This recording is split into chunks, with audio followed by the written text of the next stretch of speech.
I'm so happy that Prince Philip got a new Range Rover the day after his crash. That's you guys that paid for that, isn't it? Fucking hell. Wouldn't that be nice? Not only do you drive a top of the range luxury car, which you didn't even pay for, doesn't have a proper registration plate, and you probably have no driving license, um, but you just get supplied free cars en masse, you know. I'll put a dent in that one. I'll just get a new one tomorrow. Be alright. Only about 60 grand's worth, aren't they? Brand new Range Rover. I've just been sent an article. This is in the Mail online, which is really rather disturbing. Sadly, it doesn't shock me, but I'm just going to minimise the screen so that I can read it properly. It's about a poor young man in Scotland who has autism. So what they've done, I don't know the existence of these places. It was decided he should go to an assessment unit, basically, 6 weeks it says, and that just because he was sort of coming out into the real world, as it were, having left school. It's just to determine how well he can cope with everyday society.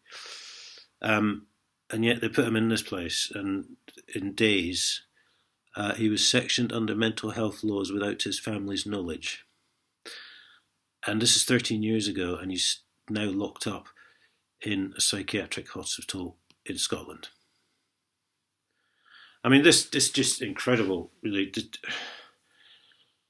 This is what you have to understand, guys. It's what I've learned during my case, is that it's not about law and order. They have a quota to fill prison cells. So basically, it's like a very bad lottery ticket, and if your name gets picked, they're going to put you inside whether you committed a crime or not, because they'll just manufacture any evidence they need. So, I mean, sadly, he's getting beaten up and stuff. Obviously, he's really suffering. I mean, his dad died, and so did one of his teachers he liked at school, so he was really fucking depressed as it was. The stress caused by leaving his school was compounded by the death of his father, a tragedy that came just weeks after his favourite teacher passed away. And yet these fucking authorities, really, as it was, he was held in the assessment centre for 2 years, and that's supposed to be for like 6 weeks. But they just wouldn't let him leave, basically.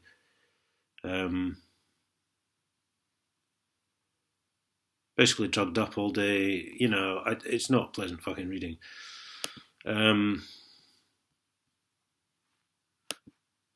But it also, it just, when I went to one of my interim hearings, which they kept making up, this was 2017, this is one of the times the judge told me I couldn't publish my story.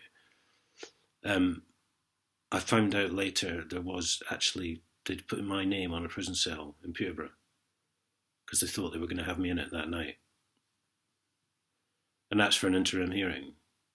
And I never was allowed to produce any evidence at the end of the day. And this is what they do. So it's not about law and order, guys. It's about this. They get a quota from the government for filling these cells, as do the police. They get money if they put people in the cells. And it's a lottery ticket. If your name comes up, they'll just invent a fucking crime. They're fucking sickening.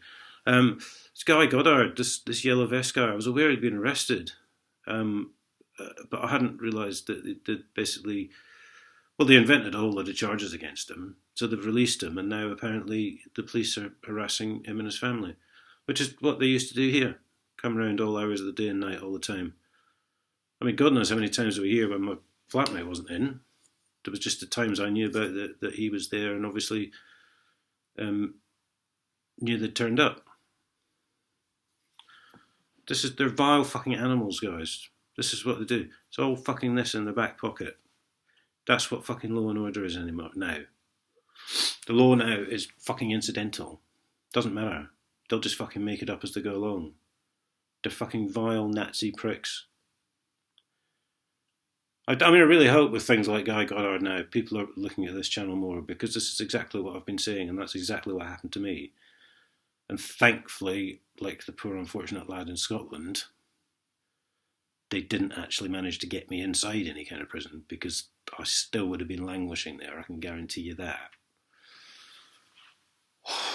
Anyway, wow. God, I love Sundays.